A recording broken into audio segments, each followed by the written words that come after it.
दुःखे समे कृत्वा लाभालाभौ जया जयौ ततो युद्धाय युज्यस्व नैवं पापमवाप्स्यसि।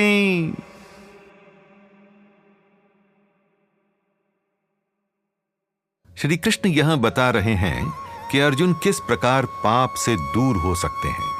वे कहते हैं कि अर्जुन, चाहे लाभ हो या हानि, चाहे सुख मिले या दुख, चाहे विजय मिले या पराजय, जब तुम इन्हें समान मानकर इनके आकर्षण अथवा इनकी चिंता दोनों से दूर होकर युद्ध करोगे तो तुम पाप से भी मुक्त रहोगे।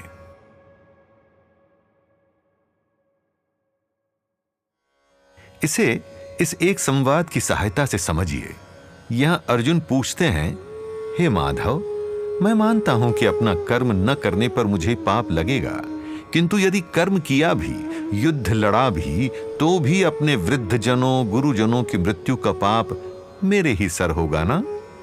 इसके उत्तर में श्री कृष्ण कहते हैं, अर्जुन, यदि तुम सच्चे विवेक के साथ लड़ोगे तो पाप के भागी नहीं बनोगे, क्योंकि पाप किसी कर्म से नहीं, उसके पीछे छिपे उद्देश्य से जुड़ा है। यदि उद्देश्य दूषित नहीं तो पाप भी नहीं लगेगा। तुम्हें युद्ध करते समय कोई स्वार्थ नहीं रखना, न विजय का, न पराजय का, न लाभ का, न हानि का।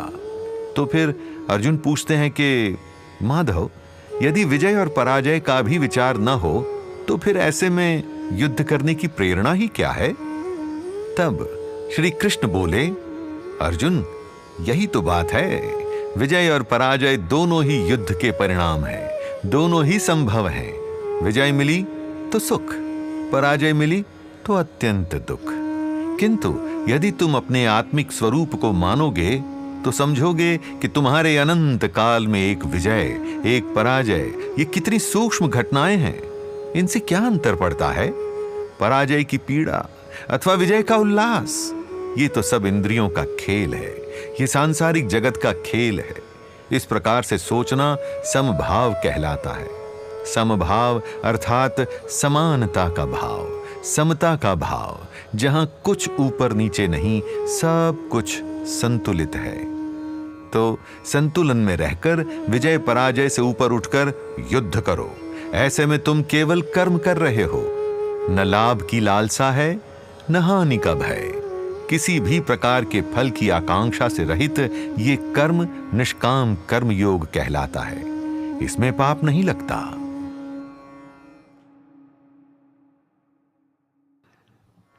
यहां प्रयत्न यही है कि अर्जुन यह समझे कि निष्काम कर्म अर्थात किसी फल की आकांक्षा के बिना किया गया कर्म ही सर्वोच्च है।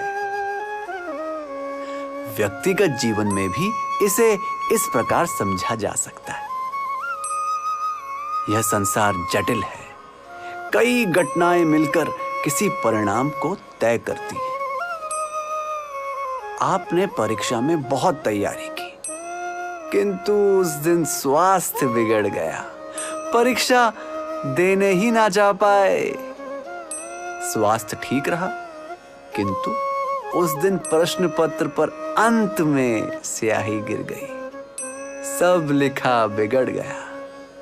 अनेकों संभावनाएं हैं, जिनमें से यह भी अवश्य है कि आप परीक्षा में सर्वोच्च आए।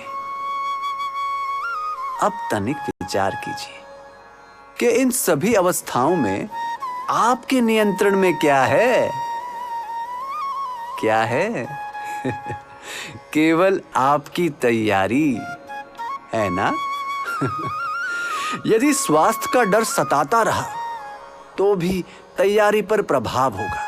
यदि ऐसा लगता रहा कि यह परीक्षा तो बहुत ही सरल है, तो कदाचित आप आलस में आ जाएं और ऐसे में कुछ छूट जाए।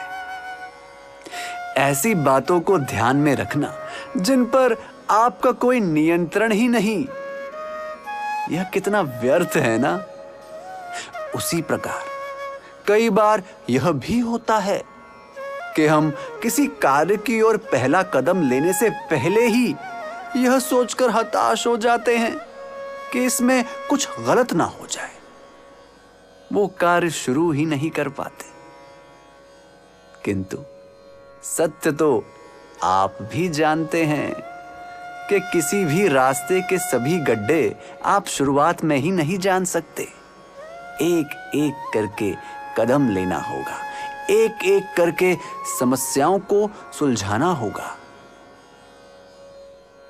इस पूरे वर्णन में दो बातें एकदम साफ हैं। बाहरी परिस्थितियां आपके नियंत्रण में नहीं, केवल और केवल आपका कर्म ही आपके नियंत्रण में है। केवल अपना कर्म कीजिए और लगन से कीजिए।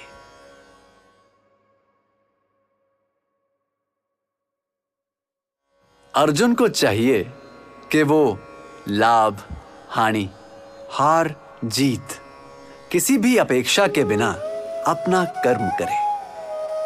अपेक्षाएं हमें अपना दायित्व निभाने में सहायता तो नहीं करती, परंतु कई बार बाधा अवश्य बन जाती हैं। इसे पारिवारिक या सामाजिक परिवेश में समझिए। किसी परिवारजन को आपकी सहायता की आवश्यकता है और उनकी सहायता करना आपके लिए छोटी सी ही बात है।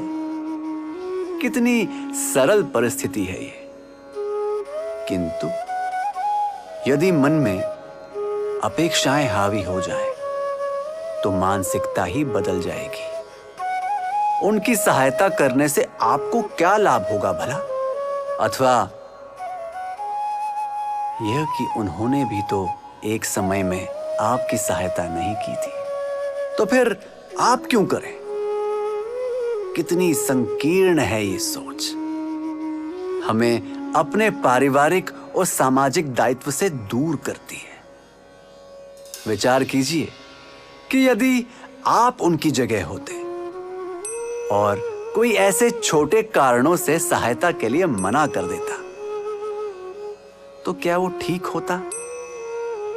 किसी की सहायता इसीलिए नहीं करनी चाहिए कि उसमें आपको कोई लाभ दिखता है, किंतु इसीलिए करनी चाहिए क्योंकि आप ऐसा करने में सक्षम हैं।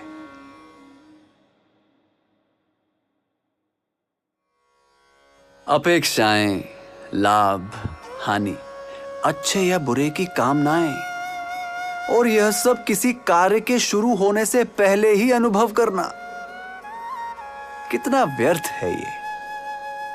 व्यवसायिक जीवन में न जाने कितने कार्य इसी कारण अटक जाते हैं, क्योंकि कहीं ना कहीं कोई ऐसा होता है जो यह सोचकर अपने दायित्व का निर्वाह नहीं करता कि इस कार्य में उन्हें क्या लाभ। इसी प्रकार के लाभ की लालसा ही तो भ्रष्टाचार को भी जन्म देती है।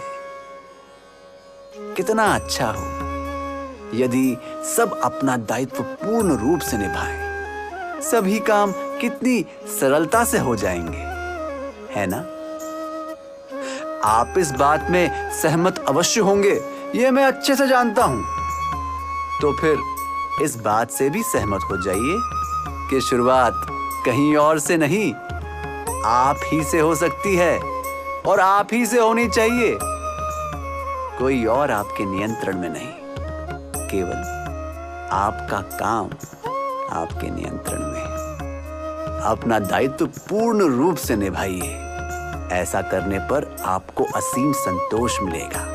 भावनात्मक उतार चढ़ाव के दुष्प्रभाव से भी आप दूर होना सीखेंगे।